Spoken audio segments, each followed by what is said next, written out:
महाराष्ट्रात आलेला आहे. महाराष्ट्रामध्ये जी मनमानी चाललेली आहे, मी आता अलिबागमधून येतो आहे.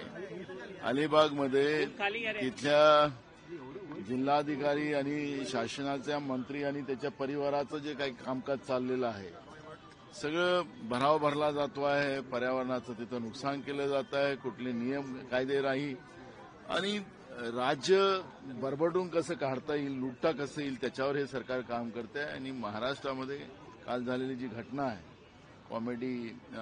कॉम्रेडच्या, त्या याच्यामध्ये आपण पाहतोय की कायदा व्यवस्था महाराष्ट्रात बाकी राहिलेला नाही. ज्याला वाटतं तो आपल्या पद्धतीनं वागतोय. अशी परिस्थिती या महाराष्ट्रात सुरू आहे.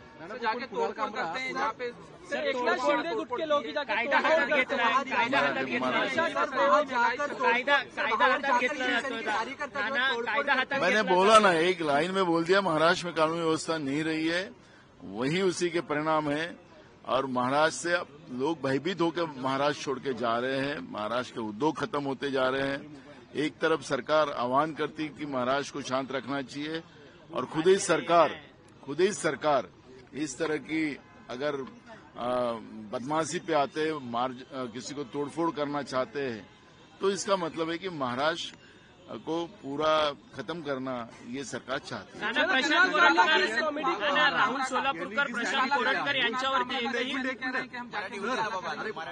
मराठी होऊ द्या ना यार, काय सुरू आहे? त्यांनी जो स्टँडअप कॉमेडियनची भूमिका घेतलेली आहे, यापूर्वी देखील वेगवेगळ्या कॉमेडियन जे आहेत त्यांनी पॉलिटिकलवर क्रायसिस केल्यानंतर प्रत्येक राजकीय पक्ष वेगवेगळा स्टँड घेताना दिसून येतो. बघा, दोन गोष्टी आहे महाराष्ट्रामध्ये.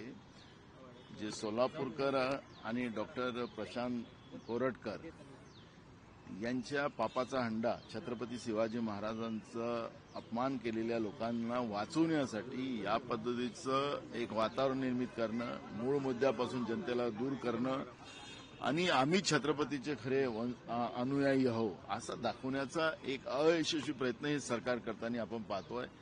आणि त्याच्यामुळे कोरटकरचा विषय आज येणार, राहुल सोलापूरकरचा विषय आज येणार. आणि म्हणून या पद्धतीची भूमिका घेऊन सरकारमधलेच लोक या पद्धतीनं मुंबईमध्ये तोडफोड करत असतील, तर ह्या सरकारची मानसिकता नेमकी काय हे स्पष्ट होतं. राहुल सोलापूरकरवरती